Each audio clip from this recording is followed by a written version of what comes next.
Okay guys, ignore the background noise. There's a lot going on, but this is sock day. Look at that. Isn't that fun?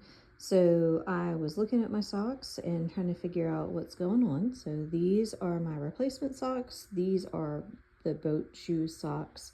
These are my sleep socks. These are long socks from back when I used to ride horses, and they're pretty convenient to have with my rain boots. These are short socks, and they're specialty socks because most of them are Harry Potter and they're pretty cool. These are my hiking socks that come in wool, and then these are Harry Potter long socks. They're amazing. And these are specialty socks because they're cool and I like them. So let me think about how to sort these out and then I'll come back to you.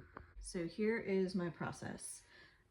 I do not need 4 sets of boat socks. That's just silly because I only wear those shoes every once in a while. So there you go, down to 2 there. When I look at these socks, I know these green ones are worn out even though I like them. And then these 2 kind of still have pretty decent elastic in them. I don't really use them to sleep in a lot, so we're gonna go ahead and get rid of those. This leaves my 8 remaining like good pairs of socks that I'm gonna keep.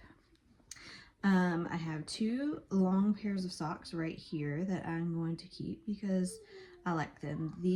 Both of these I wore during my horse riding days, which was 10 years ago. These are my amazing sleep socks for when I sleep in shorts, so I'm definitely keeping those. These are Sasquatch, so obviously you got to keep those. And York Peppermint Patty. Who doesn't like a York?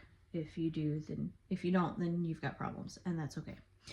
And then hiking socks, so short for warmer weather, and then these are my long distance hiking and my super warm ones that I don't wear very often, but I keep for wintertime hikes. These 2 are super stretched out, so they're gonna go. And then that just leaves my Harry Potter ones, which I like anyway. You can't see them. There we go. And that's where we are today. So I went from having a ton of socks to having a lot less. You can see a little bit of a mess in the background. You can hear my kids in the background. Super fun. So let's see. We're going to get rid of, here's the total count. 1, 2, 3, 4, 5, 6, 7 pairs of socks, and that leaves me with those. So here's a day that I'm actually able to cut down on some.